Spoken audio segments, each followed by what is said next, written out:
So something that really bothers me is, okay, so a couple videos ago I talked about bananas, right? And I mentioned that I eat a banana every day for breakfast. So something that I think is really, really annoying is like when you are going out of town, so I'm going to Dallas this weekend, and when you don't have, like when you run out of bananas before you're going to leave town, but you don't want to go to the store to buy more bananas because then they'll like go bad. You know what I'm saying? Like you'll have bad bananas. Like you definitely don't want to waste bananas. So instead you just don't go to the store and you don't get more bananas. And then, yeah, then you want banana and there's no banana. Anyway, this is a video that originally was going to be different. So today, basically, long story short. Oh, actually, first of all, before I forget, because I keep forgetting, if you haven't already, please subscribe. That would mean a lot to me. At 200,000 subscribers, we will be doing a Dracovish cosplay, and over half of the people who watch my video are not subscribed, which is like, I mean, I don't know, like, nobody has to subscribe, of course, like, do whatever you want, but, it just seems like a crazy, crazy high amount to me that, like, half the people who watch my videos are not subscribers, so please subscribe. Also, I am selling merch. I am selling DC Dracovish merch. I need to show it on the screen. I'll be plugging it more, like, coming up, but it's actually super sick. The logo's amazing. It was designed by Bill Standish, and it's actually super cool, so, if you're interested, hopefully there'll be a link down below. If not, just say it in the comments and I'll remember. I'm a little short on time, but anyway, so I think those are my announcements. I probably forgot. I know there's something else I need to talk about. I forgot. It's okay. Anyway, with that being said, so recently we had the Smash Invitational, the Wolf Glick's Pokemon Sword and Shield Super Smash Brothers Invitational. Went super well. I was really happy with it. I thought we got some great Pokemon, really cool teams, and I was like, hey, what if I made a video and I ranked the teams from like first, like the team I thought was best to the team I thought was worst. And so I was going to do that. And then I started looking at the teams, and I was like, okay, let me make my list. Who's the worst team here? And I, like, didn't really, like, I kind of liked all the teams. Like, definitely some more than others, but I was like, okay. I don't want to do the top 8 because, like, I don't want to rank them because, like, I don't know. I like them all, and I don't think that, like, that's fair necessarily. So instead, I'm just going to talk about the teams individually and what I like and what I didn't like. And, yeah, like, basically what I thought of the team. So we're starting off, we're just going to go from lowest placing to highest placing. We're starting off with Toph. I used this team in yesterday's video as well, so if you want, you can check that out. This team featured a really cool strategy of Hitmontop Togekiss, Hitmontop having Bullet Punch, which activates Togekiss's weakness policy, and a fast offensive Togekiss. I really like Hitmontop Togekiss. I think that's like a super smart play, and I don't think like that's something that's been seen very much, but I think the synergy is really, really there. I also really like Rotom Cut on this team. I think that's a very strong Pokemon, and I think it works really, really well here, and I think the usage of, like, Togekiss, Hitmontop, and Rotom Cut are the strong part of this team, in my opinion. I don't love the Tyranitar set or the Excadrill set.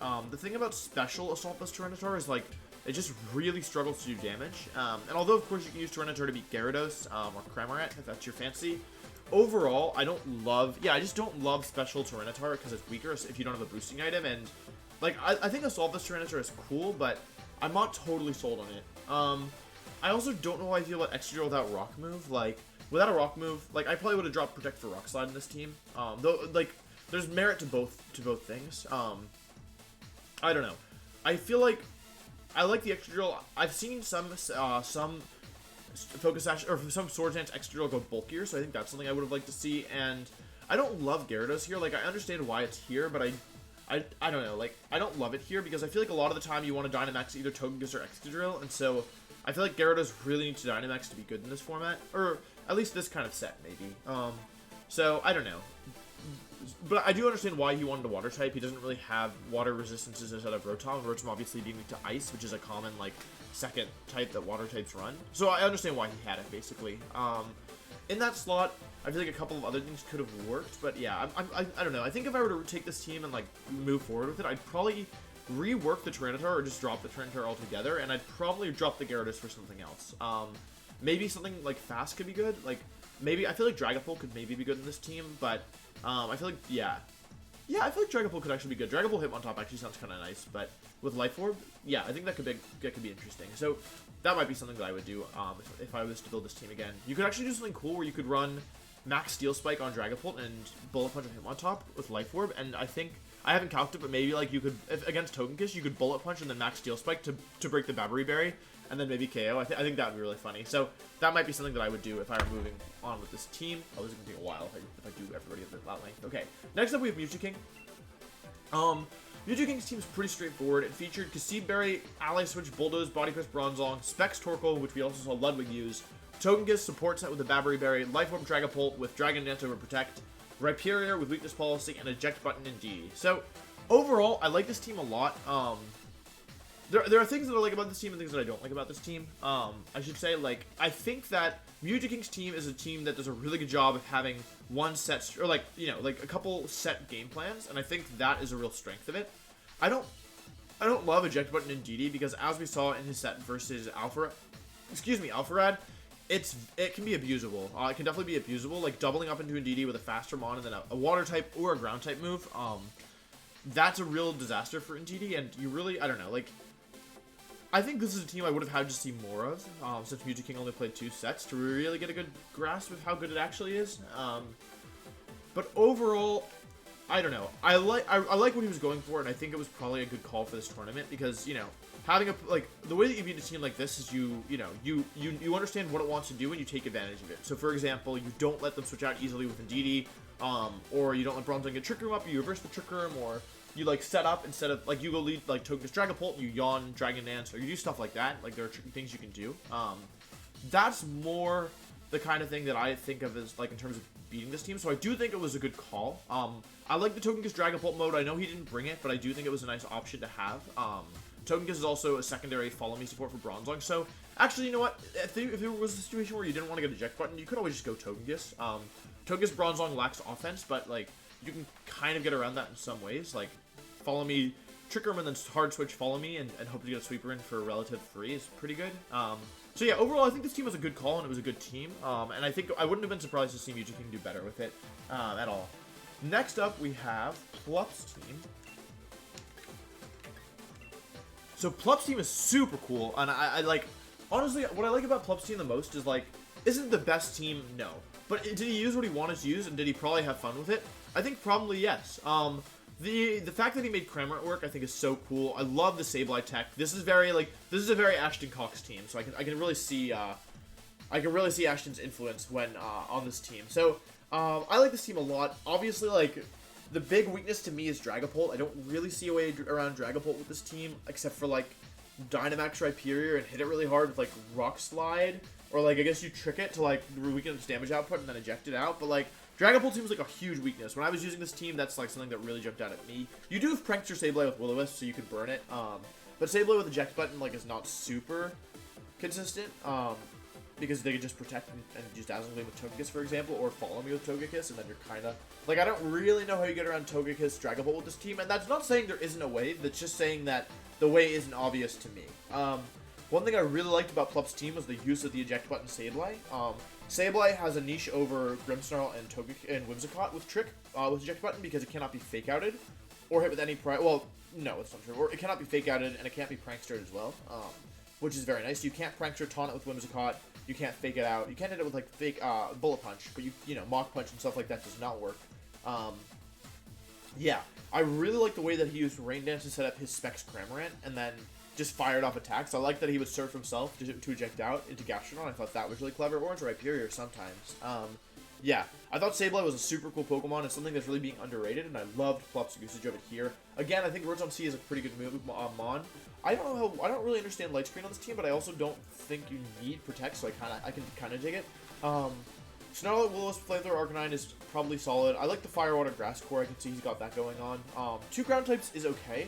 Something that I love about this team is that Gastrodon has Storm Drain and Rhyperior has Lightning Rod. And so those are 2 abilities that protect the team from certain attacks. So he protects Cramorant with Lightning Rod Rhyperior, and I thought that was so clever. I thought that was, like, such a good idea. And having Gastrodon to be immune to Surf is really nice as well. And, like, Cramorant Gastrodon can be nice, especially if you Dynamax Gastrodon, because, you know, if they focus Cramorant, then you're letting boosted Gastrodon to get off attacks, and you focus Gastrodon, then you're letting Specs Cramorant get off attacks, so it's kind of screwed regardless.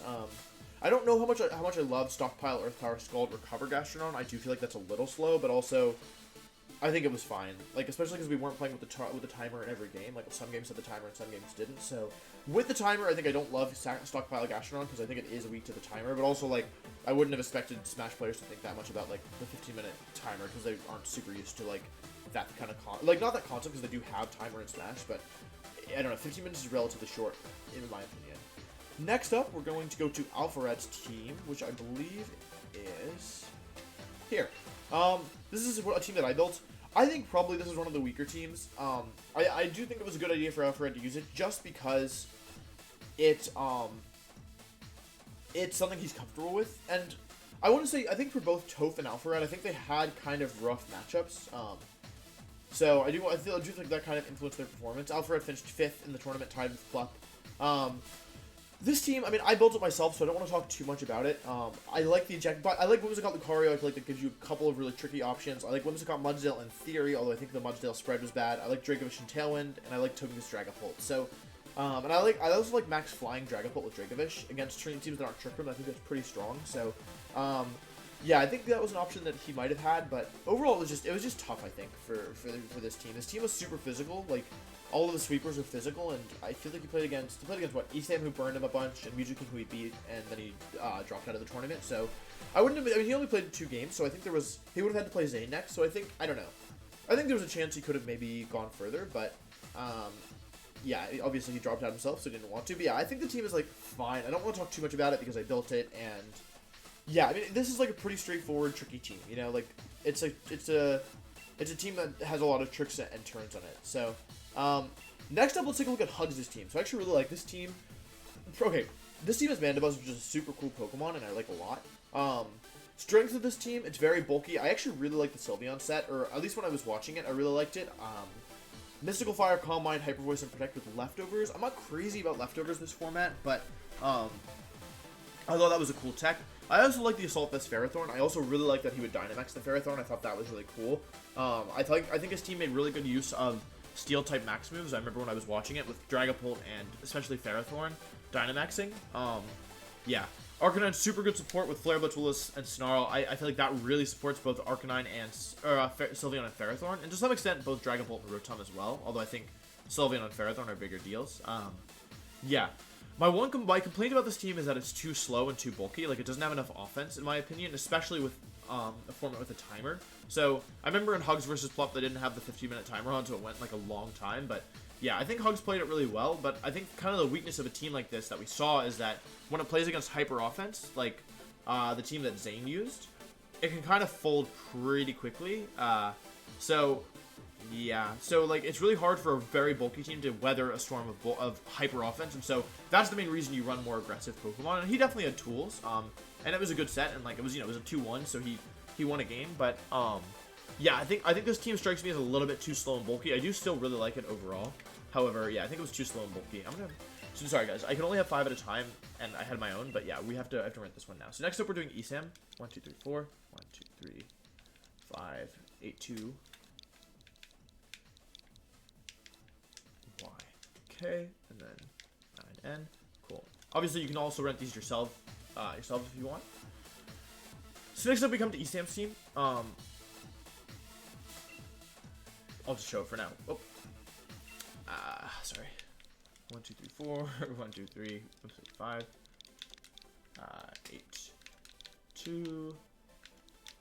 Y. K. 9. N. Sorry, guys. Okay, cool. Next up, we have Esam's team. So we had Pikachu, Snorlax, Gourgeist, Excadrill, Arcanine, and Togekiss. He had half of this team was Gen 1 Pokemon, which I thought was funny. Borrow it. I thought this team was super, super cool. So there was a couple things. First of all, I really like that he ran Pikachu. I think, like, just like with Plup, I think it's really fun when people will, like, use the... I think it's cool that Plup and Esam use this opportunity to show off some of their favorite Pokemon, Cramorant and Pikachu, respectively. So I thought that was super neat. I really like the Gourgeist set. It was Trick Room, Seed Bomb, Trick or Treat, and Protect. It let you hit things for super effective damage with Darkest Lariat with Snorlax, and it also let you make Snorlax immune to fighting type moves. So I thought that was really cool. I loved Pikachu and Weakness Policy Excadrill. I thought that was so smart. I liked Safeguard Togekiss. I like Arcanine here. I think overall this is a solid team. The one thing about this team is that the speeds are a little awkward. Like, it's kind of a bunch of mid-speed Mons and then, like, 2 Tricker Mons. However, I think you get around that slightly with Pikachu, because you can, like, G-Max Volt Tackle and paralyze things, which is obviously, like, one of the best status conditions in the game. However, the cost of that is that you have to Dynamax Pikachu, and, like, sometimes you want to Dynamax Excadrill or Snorlax, or I guess you say Gigantamax Pikachu or Snorlax. Yeah, so that was cool. I really, really liked something I thought was super smart was the Surf Pikachu with weakness policy extra drill. So you could surf yourself to proc your own weakness policy. I thought that was really, really cool. I think EasyE's team relied a lot on the support Pokemon, Togekiss and Arcanine, and so if those Pokemon couldn't do their job, then I think it probably would have had some trouble. But overall, I thought it was a really good team. I would not have been surprised to see him win the tournament. Yeah, I think my one complaint about this team is that I would have liked to see something fast, like, or maybe some more speed control, like maybe dual Trick Room Tailwind mode, because like nothing on this team can make itself faster except for Pikachu. Well, Pikachu and Gorgas are the only speed control, and the team is like EasyE's team, like if he's bringing Gorgas, he also wants Snorlax, which is kind of like, I don't know, can be a little bit limiting. Like he doesn't really want to bring some Gorgas without Snorlax. Yeah, I don't know. Yeah, but overall, I thought it was a really good team, and I liked it a lot. I'll return. I'm gonna use this team at some point. I'll return Hugs' team. I'll return Tope's team or Plups because I already used it. Okay, we have 2 teams left. Next one is the one that SageN Park used to win the World Champ Invitational by Victory Road. This is also the team that Zane used to get second in this tournament. So NCB3BH. Cool. So Zane got second in this tournament with this team. I think it's kind of clear that this team is good. It's a little bit wacky, I'll be honest. I am not somebody who is known for using hyper offense. So this team is a little bit weird. I guess I never really talked about. Oops. I never really talked about SageN's team, but I think it's good. I think it's a very, very good team as shown as getting first and second in these invitationals. I think Assault Vest Passimian is super neat. I think Knockoff is really good. I like Protect and Energy Ball and Whimsicott. I think that's neat. My favorite thing about this team is the Dracozolt. I think that Life Orb Hustle Dracozolt is so smart when you consider that SageN was Dynamaxing it most times, and Zane Dynamaxed it as well. This team also makes and this is something that I really like that Zane did that I didn't see so much from SageN is Zane made Darmanitan look really, really good as a Pokemon. I really like the way that he used Darmanitan. I also really like the weakness policy Duraludon. I think that's a super smart tech and something I could definitely like see myself using in the future. I really like weakness policy Duraludon. So yeah, Flamethrower and Togekiss I think is a little weird over like something like Air Slash or Helping Hand or Safeguard, but I think it makes sense because his only other fire move is on Darmanitan, and yeah, sometimes you want like fire moves for Whimsicott or Ferrothorn or yeah, just in general. I think fire moves are pretty good, so that makes sense I think. And Bronzong as well, like it makes you actually do something versus Bronzong.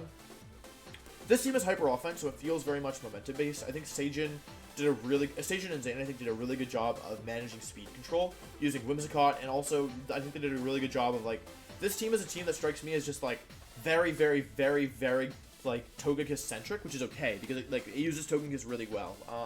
It does have some tricks around it, like because Dynamaxing allows you to make your like hyper offense Pokemon actually pretty bulky. I think that makes hyper offense as an archetype a lot stronger this year, whereas in the past it's something that I didn't really respect or like. So I thought this team was super good. Obviously it's good. SageN won with it, and Zane got second. Yeah. And then last but not least we have Ludwig's team, the one team that Drive Time built. So I think this team is amazing. I think it's a really, really, really good way to start learning the game. I think the fact that first of all it's a great team, and second of all I think Ludwig played it really well. I think people like I was very, very impressed by his play. I think I've talked about this team a bit already, but since it's the last team, I guess we'll spend a little bit of time. Butterfree Dusclops is very hard to stop sitting Trick Room. Dusclops on its own is very hard to stop sitting Trick Room. When you throw in a Pokemon that can either Sleep Powder or Rage Powder, it becomes, I'm not going to say impossible, like there are ways around it, but it becomes very, very difficult. I know people have started running like Dragon Tail Duraludon because it can ignore redirection and phase out Trick Room Setters, and if Trick Room Setter is immune to Dragon, and then it's Fairy type, and then it's weak to Steel, so that makes a lot of sense. Doesn't matter, you can Sleep Powder that with Butterfree. I like Sleep Powder Butterfree because it's actually like 97% accurate, even though I think Ludwig managed to miss twice in the course of like 5 games, which is certainly something, or 5 sets, 9 games I think, but yeah, so even though Sleep Powder's not 100% accurate, it's pretty close, which is much better than regular Sleep Powder. I like Specs Torkoal. I normally don't like Specs Torkoal, but on this team and also on Mewtwo King's team as well, I actually do like it. Weakness Policy Rhyperior with Bulldoze, Dusclops is really good. I also love Memento. I think Memento is a super smart bring on this team. Memento isn't something that's really seen any use, but after Ludwig winning, I do expect it to pick up some. Yeah, and then Gastrodon, I don't normally love Gastrodon, but I like this set because it's super offensive. Life Orb Gastrodon, if you Dynamax, it actually hits somewhat hard, like harder than you'd expect, so I think that actually makes some sense, and yeah, I also think that Charizard is a good, like, I like having an out of Trick Room on here. Like, also, you could do Charizard Butterfree if you really wanted. I don't know if you should, but, yeah, Charizard Butterfree is another option as well. So, I thought this team was amazing. It wasn't just, like, so much better than the other teams that I thought, like, oh, this team's definitely gonna win. I just felt like this team, like, when you're using it, you're often in the driver's seat, and you're forcing your opponent to make choices where, like, if they get it right, the game continues, and if they get it wrong, they could just lose. And I think that's one of the real strengths of this team. So, yeah, I think that's pretty much it. Thank you for watching. I hope you found this interesting. It was kind of fun for me to make. So, yeah, thank you again to the Smash players who participated and their coaches, and yeah, everybody who watched as well. And yeah, I think that's all I want to say. Thanks so much for watching, and I'll see you later. Goodbye.